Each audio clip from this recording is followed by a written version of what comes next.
पहा मित्रांनो, पुरुषवाचक पुरुष बोलण्याच्या दृष्टिकोनातून व्याकरणामध्ये 3 पुरुष असतात. ते 3 पुरुष म्हणजे एक बोलणारा, दुसरा ऐकणारा व तिसरा ज्यांच्याविषयी बोलावयाचे आहे ती व्यक्ती. पहा, तर पुरुषवाचक सर्वनाम जे आहे त्यामध्ये पहिला जो प्रकार आहे प्रथम पुरुषवाचक, दुसरा द्वितीय पुरुषवाचक, तिसरा तृतीय पुरुषवाचक. आता इथे एक संदर्भ घ्या की प्रथम पुरुषवाचक म्हणजे स्वतः, ती जी काही व्यक्ती असते ती व्यक्ती जेव्हा कोणाबद्दल बोलत असते, स्वतःबद्दल बोलत असते. स्वतः म्हणजे इथं स्वतः, इथं बोलणाऱ्याच्या समोरची व्यक्ती, समोरच्या व्यक्तीचा उल्लेख करण्यासाठी.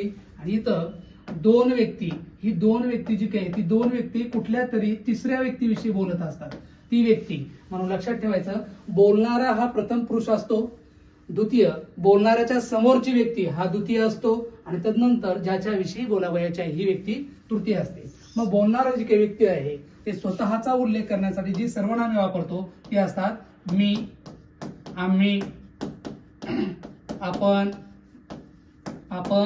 आणि स्वतः. आपण आणि स्वतः. लक्षात ठेवा, ही जी काही सर्वनामे आहेत ही स्वतःसाठी वापरत असतात.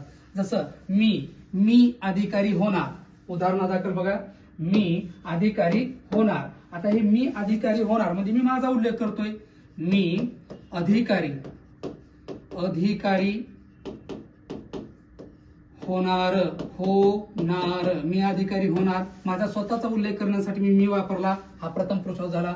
आम्ही, अनेक व्यक्ती असेल तर आम्ही पोलीस होणार,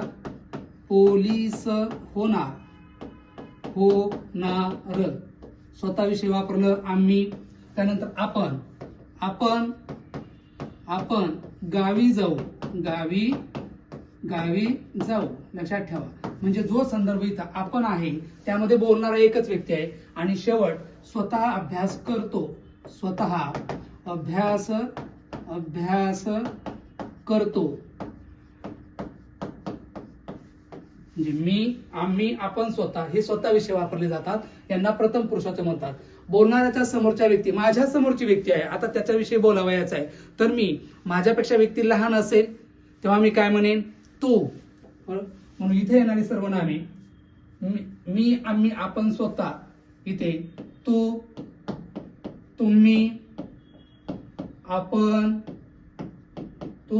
आपण, आणि काय मित्रांनो, स्वतः. तू, तुम्ही, आपण आणि स्वतः. लक्षात ठेवा, तू अभ्यास कर.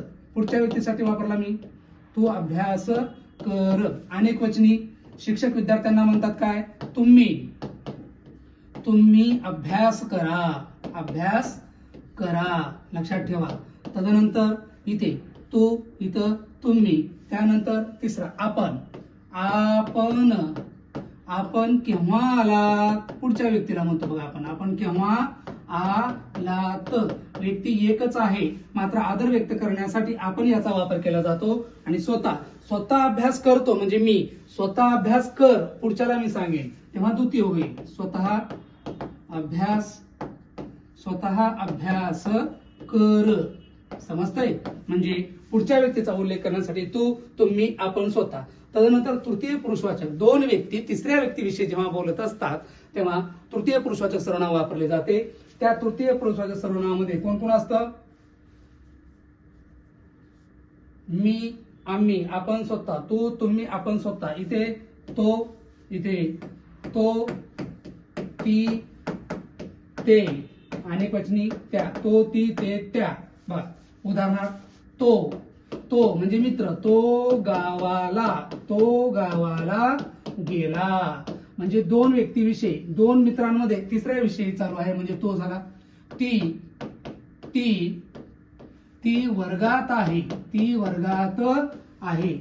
कोणीतरी, ती त्याच्याबद्दल, दोन मैत्रिणी तिसऱ्या मैत्रिणीविषयी बोलत आहेत. आणि त्यानंतर ते गावाला गेले. ते म्हणजे दोन व्यक्तीविषयी संभाषण. आणि त्या सुरेख गातात. याचबरोबर मित्रांनो इथे महत्वाचं, अगदी महत्वाचं, आपण आणि स्वतः. ही देखील सर्वनामे या ठिकाणी तृतीय पुरुषवाचक मध्ये वापरले जातात आणि ती अगदी महत्वाची आहेत. मग ते आपण काय नंबर 5 बघा,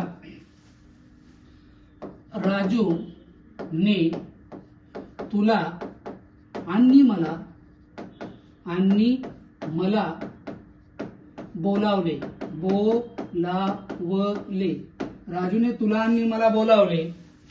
आपण आलेच नाही. आपण म्हणजे किती व्यक्ती? तिसरी. लक्षात ठेवा. म्हणून प्रथम 3 जे काही हे पुरुष आहेत फलकावरती व्यवस्थित पहा. यांचं पुरुषवाचक सर्वनामामध्ये प्रथम, द्वितीय, तृतीय पुरुषवाचक सर्वनाम असून प्रथम पुरुष मी, आम्ही, आपण, स्वतः, द्वितीय तू, तुम्ही, आपण, स्वतः, तृतीय तो, ती, ते, त्या या पद्धतीने याची रचना असते. हा चार्ट जर व्यवस्थित आपण अभ्यासला तर आपला कसल्याही प्रकारचा गुण या ठिकाणी जाणार नाही. ठीक आहे. धन्यवाद.